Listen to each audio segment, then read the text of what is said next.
শাহরুখ খানের পরবর্তী কিং ছবি নিয়ে উত্তেজনা চলছে ভক্তদের মাঝে।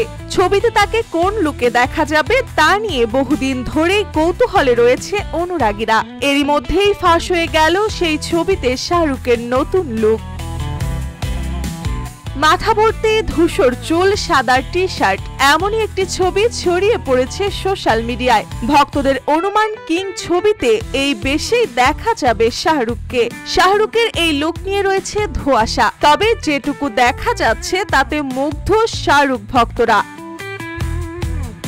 কিং ছবির শুটিং করতে গিয়ে গুরুতর চোট পান শাহরুখ। তারপরেই হাতে হয়েছে বড় রকমের অস্ত্রোপচার। হাতের আর্মস্লিং নিয়েই পুত্র আরিয়ান খানের আসন্ন সিরিজের বিশেষ অনুষ্ঠানে পৌঁছে গিয়েছিলেন শাহরুখ। সেখানে গিয়ে তিনি বলেছিলেন একটু বড় রকমেরই অস্ত্রোপচার হয়েছে, সেরে উঠতে 1-2 মাস সময় লাগবে। রসিকতা করেই সেদিন বাদশা বলেছিলেন, এমনিতে আমি অধিকাংশ কাজ তো এক হাতেই করি, এক হাতে খাই, এক হাতেই দাঁত মাজি, আবার মাথার পিছনে চুল করলে এক হাতেই সেটা মিটিয়ে নেই। 2023-এও অ্যাটলি পরিচালিত জওয়ান ছবিতে একটি প্রবীণ চরিত্রে দেখা গিয়েছিল শাহরুখকে।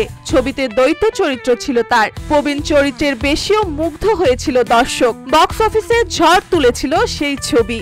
কিং ছবিতে শাহরুখ কন্যা সুহানাকেও দেখা যাবে বলে জানা গেছে।